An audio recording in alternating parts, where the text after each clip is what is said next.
the stage of the Young Vic in London, where you played, which you were in the great Tennessee Williams Streetcar Named Desire. It was a fantastic performance here, and then you took it to New York, and then it was filmed. Can you tell us why you were so attracted to that part for so long? You wanted to do it for so long. What attracted you? What got you? I did a monologue, I think, to get into college. I think that's correct, when I was about 16. And I didn't realise which monologue it was until I had actually 30 years later started to work on it, and it was still in my mind. And from that moment, I realised that she was already even as a 16-year-old, I felt that she lived inside me somewhere. And I didn't actually even study the play beyond that monologue between then and 30 years later.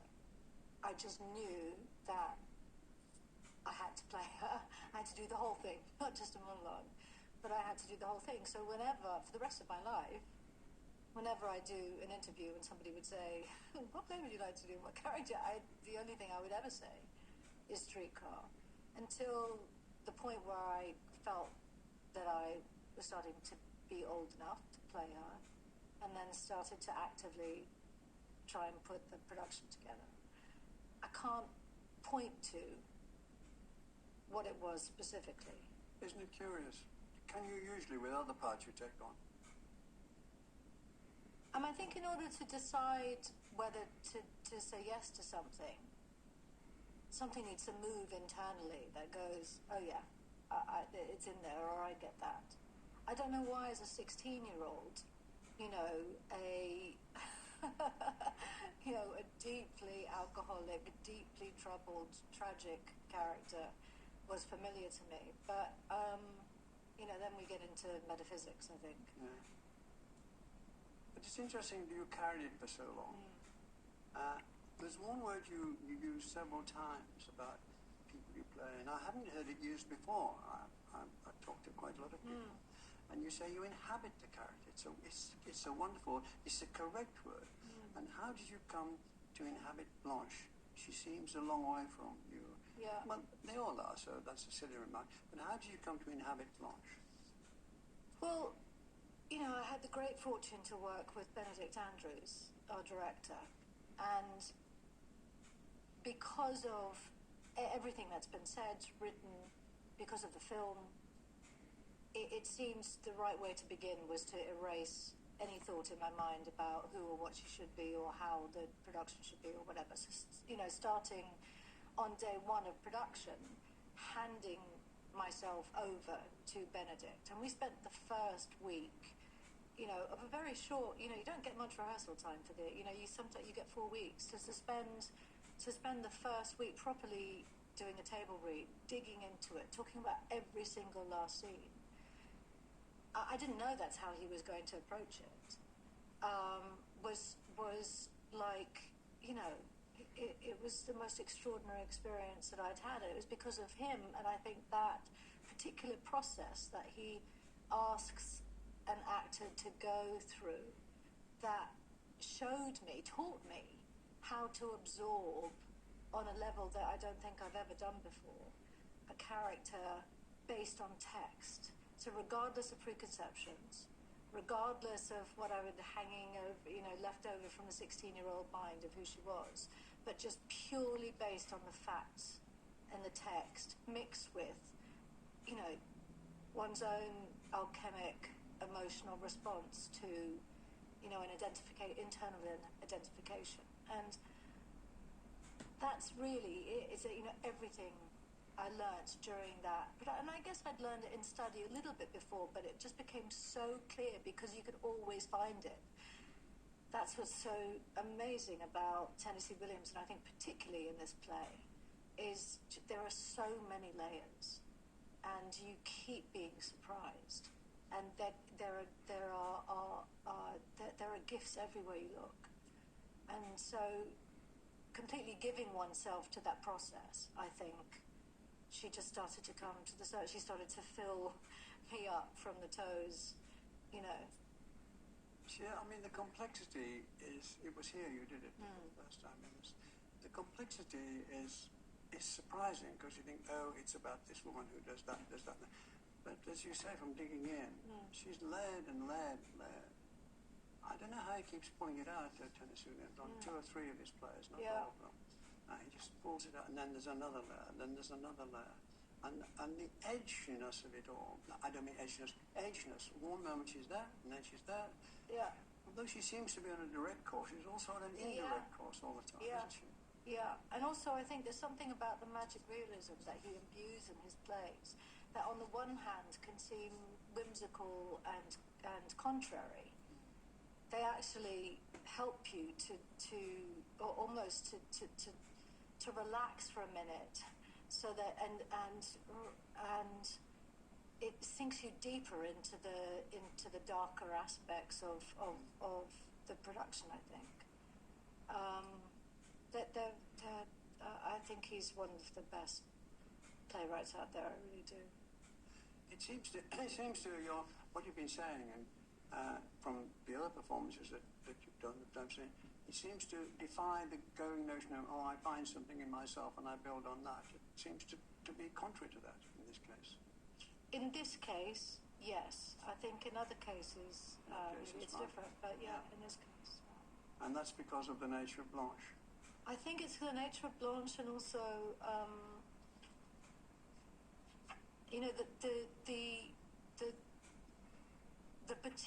her particular tragedy. From where she was born, how she was brought up, everything that transpired in her life. Is completely contrary to the person that she actually really wants to be and present herself as. And so if one of the things that I actually struggled with, and that Benedict had to keep reminding me about, was it's really easy to play the tragedy. And actually when the audience was most affected was when the things that are revealed about Blanche are such a surprise. It's such a knife-edge turning point where you get the sense that there's something going on underneath, but you don't really know. She's keeping everything light. She's just a very vivacious, buoyant, slightly hysterical but fun character. And it's not. But he kept saying, "Don't play." It is so easy to play that from the minute she walks in. She starts to circle, her sister's house, and he's absolutely right. And that is the biggest. That's the biggest tragedy. Is her grasping so hard onto the ideal of who she thinks she ought to be, should have been, and in grasping, just completely destroying her own self, eating herself alive from the inside out. Trying to fight for survival, really. Yeah. At the time. Yeah. I mean, the end's unbearable, really. I mean, we were shaken by it. And you did. It was wonderful. I mean, the play was brilliantly directed. It was a very good cast and so on. But that end sequence, I've never seen it. I've rarely seen anything in the theatre as powerful as that. And there's just shaking. The disintegration of a character. And the watching her going towards a sort of lunacy and ending up as they walk up in as being taken to her room, really.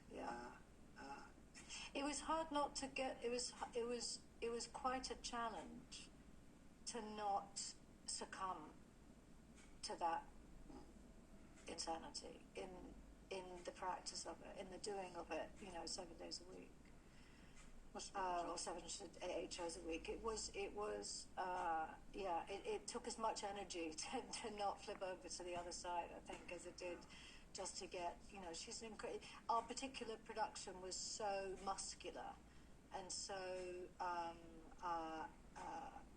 it was very visceral, and for every cast member and for the audience, I think, and it was very raw, and so much of the the detritus of the events that take place ended up on the floor of the stage, and there was glass, and there were mashed potatoes and pork, and and gravy, and that we continued to walk through, and my clothes would, Blanche's clothes would sweep it up in the process and stain.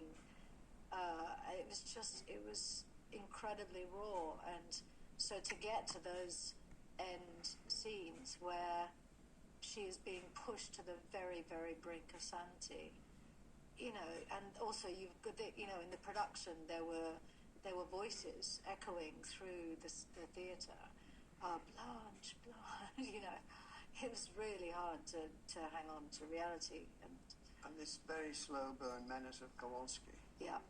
All the time, her sisters. Yeah, mocking her. And, just cruel. But the line at the end where it says, "This we've waited. This is." I always knew this was going to happen at the very end. What was it like going home at night after doing that? When we did it in London, it was by necessity. I'd still. I had kids at home, school run, etc., etc. So I just, even though in London I couldn't sleep, I could not sleep at all. And so I would listen to John Lair's book read as an audiobook in my headphones, and somehow that both helped me to feel, book on Tennessee Williams, that helped me to feel like I wasn't abandoning the show that I was doing during the day, but it was also calming me into some semblance of sleep. And so that was the only way that I could get sleep. So, I was exhausted by the end of it, but it was what it was. When we went to New York is such is such a big personality, and Blanche is such a big personality, that it almost felt like the two couldn't coexist in the same place. And so I basically shut myself indoors. My kids were in school back here, so I could. So I just basically was between my Airbnb and sometimes didn't feel like I could even walk into the shop to get the food that I would eat between shows. It was just too much information. So it's... So on the one hand, I would say it was fine. It was fine. It was great. No, we didn't take her home at all. And on the other hand, you can't not. In some way, it was playing out subconsciously, whether it was in my sleep or playing out in my, my minimized activities when we were in New York. And in New York, I did. I got to a place where at first I thought that it was almost like I was having a spiritual experience playing her, because it was so...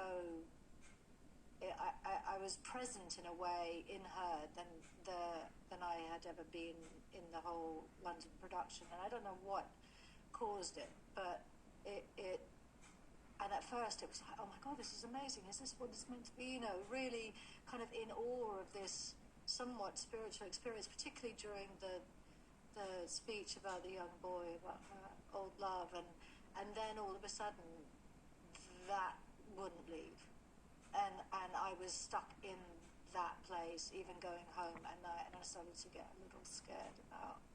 So I talked to somebody who helped me to ground at different points during the play, so that, in safe points where it wouldn't be noticed by the audience, where I was digging into me playing a character rather than between part, and ended up getting through it. But it was, I'll never forget that for the rest of my life, because it was an out-of-body experience. And do you miss her? I do sometimes. We were talking initially about doing a third run back here at the Young Vic. There was something extraordinary about doing it, and we all knew it from the beginning, doing it in a small space, particularly doing it in a round, and being able to be so close to the audience, and that they were in it with us. That it was unique and really an exceptional part of the whole of it. And we were talking about doing it again, and everybody was up for it. And I can't remember exactly why we didn't, but there was a point where I actually thought, I don't know if I'll make it, actually. Yeah, I think I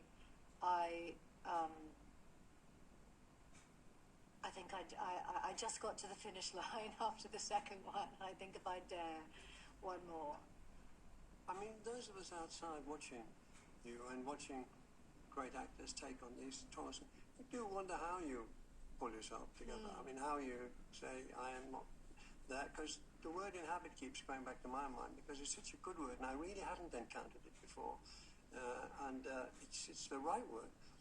And how you, especially cast it off when you know you've got to do it the next night. Yeah. Why do you want to cast it off when in 20 hours you're going to do it again? Well, I remember talking to Bradley after Elephant Man. He had a traction machine.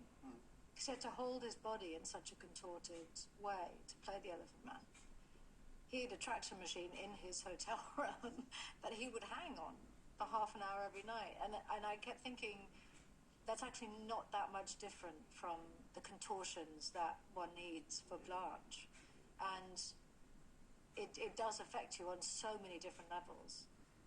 Yeah, I move on, but I'm just fascinated by, you've said in you weren't fragile, you weren't threatened, but you did find a basis of comparison, a basis of identification. And I wonder what that does to one's mind. It's an extraordinary thing, isn't it, that you do, do you feel you become someone else for that 3.5 hours? Yeah, I do. Yeah. Is there any way you can explain that?